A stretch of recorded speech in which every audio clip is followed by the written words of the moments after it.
itu tidak lama, paling lama 3 hari dia sudah mampet itu. Kita back bos, mampet lagi. Kendi emas menyimpan rahasia bening, kesegaran air yang tercurah. Diriku kini menjadi air kendi emas. Sahabat kendi emas, dimanapun sahabat berada, sahabat, kali ini saya akan membahas tentang sistem pengolahan air di permukaan. Sahabat, jadi ketika kita melihat ya atau menemui air yang mengalir dan kita yakin bahwa itu adalah air bersih, walaupun dia keruh, pasti kita senang. Pasti kita akan berpikir bagaimana air yang keruh ini bisa menjadi air yang bening. Itu akan jadi obsesi kita selalu ya. Dan kita akan terus berpikir bagaimana caranya supaya kita bisa mendapatkan air yang jernih. Saya akan memberikan edukasi bagaimana caranya kita menyaring air yang kotor di permukaan seperti ini bisa menjadi sumber air bersih untuk rumah tangga. Nah, sahabat, kita mudah sekali untuk menyelesaikannya sebenarnya. Mari dukung misi saya, air sehat untuk semua. Klik subscribe. Di langkah pertama, sesuai dengan metode yang sering saya katakan kepada sahabat, bahwa dalam sistem pengolahan air itu kita harus tunduk pada 4 syarat dan 2 unsur. Ini harus dipatuhi. Syarat pertama, harus ada air, apapun kondisinya. Syarat kedua, kita harus menggunakan makrofilter. Syarat ketiga, kita menggunakan mikrofilter. Dan syarat yang keempat, itu kita menggunakan ultrafilter. Kalau air itu berbau, kita segarkan airnya dengan karbon.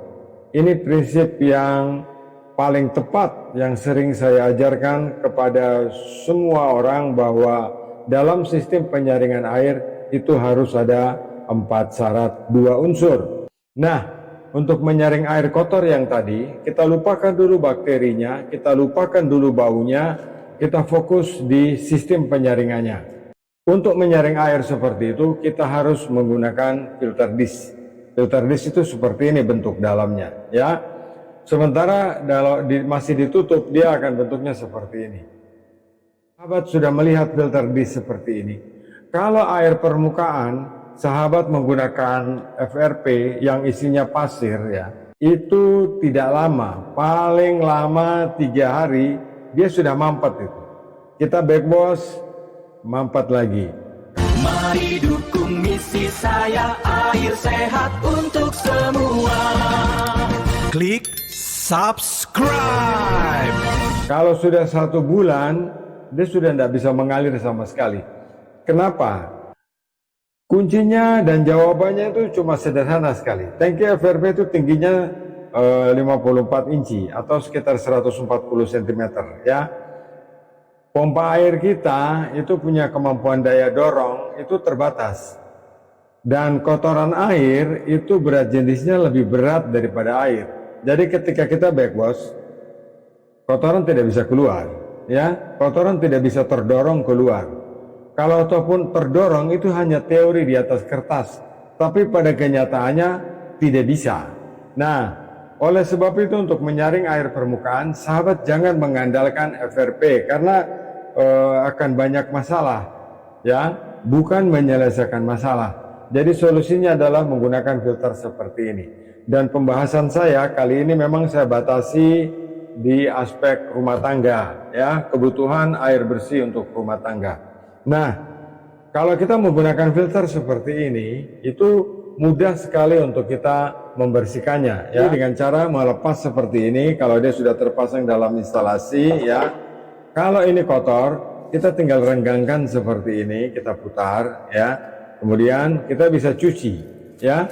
Kita bisa cuci di sini atau piringan-piringan ini, cuci saja di air mengalir normal biasa. Kita cuci begini, kita kocak-kocak. Nah, kalau sudah, kemudian kita kencangkan lagi seperti ini, ya, kencangkan. Nah, tidak boleh terlalu kencang. Sebab kalau terlalu kencang, dia akan mampet gitu. Dia tidak akan bisa dilewati air. Ya.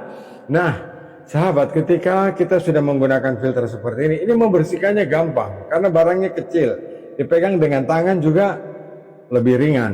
Nah, kalau kita mengurai atau kita mengatasi air yang kotor ya, air seperti yang sahabat lihat ini, tidak bisa kalau kita menggunakan FRP yang isinya pasir. Nanti tersumbat. Kalau sudah tersumbat, harus kasih roboh, kasih keluar isinya, dicuci lagi di luar. Itu butuh 1 hari penuh. Air sehat untuk semua. Ngan klik subscribe. Tetapi kalau sahabat menggunakan filter seperti ini akan mudah sekali membersihkannya karena bendanya kecil. Kalau sudah dicuci, ini terinstalasi, sahabat bisa pasang kembali begini ya. Nah, sahabat, kalau sahabat menghendaki bahwa ini tidak selalu dicuci, berarti di bagian penutup ini ada pembukanya, bisa dipasangi keran ya. Kalau sahabat membeli produk ini dari saya, ini kepalanya ini bisa dilepas dan sudah dilengkapi dengan keran. Jadi sebenarnya filter ini punya keran khusus, itu bentuknya seperti ini, sahabat. Jadi ini kita pasang di sini. Nah, kalau sahabat beli ini dari saya, sahabat juga dapat ini keran ini ya. Nanti sahabat dapat juga keran ini. Nah, kalau malas mencuci ini ya, kalau malas mencuci filter ini, sahabat bisa membuang kotoran air itu lewat keran ini. Air permukaan seperti yang sahabat lihat ini dipompa pakai pompa air masuk ke filter disk itu tadi ya. Filter disk ini bertindak sebagai makrofilter. Kerapatannya karena makrofilter itu satuannya mesh, jadi filter di sini punya kerapatan mesh 120, lebih rapat daripada pasir silika. Sebab pasir silika itu kerapatannya adalah mesh 36 ya. Mesh 36 itu lebih longgar daripada mesh 120. Jadi kalau mesh 120 itu setara dengan 100 mikron. Menggunakan filter di sini, kita hubungkan outputnya ini ya. Kita hubungkan outputnya ini dengan filter bag. Nah, ini filter bagnya. Jadi kantong penyaring air ini, sahabat ya. Nah, ini adanya cuma di saya. Cuma ada di keranjang kuning yang saya sediakan. Karena filter ini ya, ini bahannya polivinil. Polivinil, bukan katun seperti yang ada. Ini kalau dimasuki air tidak bisa keluar dari kantong ini.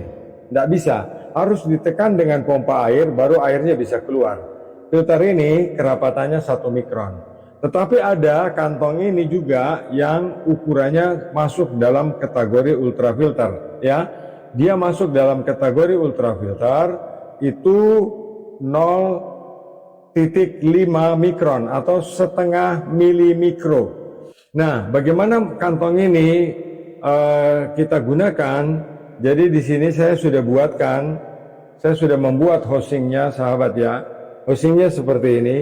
Ini saya membuatnya sendiri. Dia tidak bisa berkarat karena dari bahan PVC, full PVC. Nah, kantong itu kita masukkan di sini. Jadi kalau kantongnya di dalam, nanti masuknya bentuknya seperti ini, sahabat ya. Nah, seperti ini. Kemudian kita tutup dengan penutupnya, ya. Nah, jadi dari filter disk yang ini, ya, sahabat sambungkan masuk dari atas sini, ya. Dari atas ini keluarnya lewat bawah ini. Ini lubang output. Kalau air di permukaan seperti ini, sahabat cukup menggunakan 2 saja, ya. 2 filter itu saja airnya sudah jernih. Walaupun belum masuk dalam metode 4 syarat 2 unsur, sebuah metode bahwa sistem penyaringan air itu harus memenuhi 4 syarat dan 2 unsur. Dengan 2 filter ini saja, air sudah bisa kita pakai untuk mandi cuci kakus. Ya, sahabat ingat bahwa ini kita membahas pengolahan air permukaan atau mengolah air permukaan untuk menjadi air bersih untuk rumah tangga, bukan industri, ya. Nah, setelah dari filter dish ini, ya, kemudian ke filter bag yang ini, kita ingin airnya itu bening, sebening kristal. Kita gunakan ultrafilter PVDF. Ini ultrafilter PVDF dengan kapasitas 1200 liter per jam. Bisa dipasang di housing 20 in seperti ini atau housing yang berwarna biru seperti ini, sahabat ya. Nah, kalau untuk instalasi permanen, saya tidak menganjurkan sahabat menggunakan yang transparan seperti ini. Kalau sahabat menggunakan instalasi, baiknya menggunakan yang biru, jangan menggunakan yang transparan. Mari dukung misi saya, air sehat untuk semua. Klik subscribe.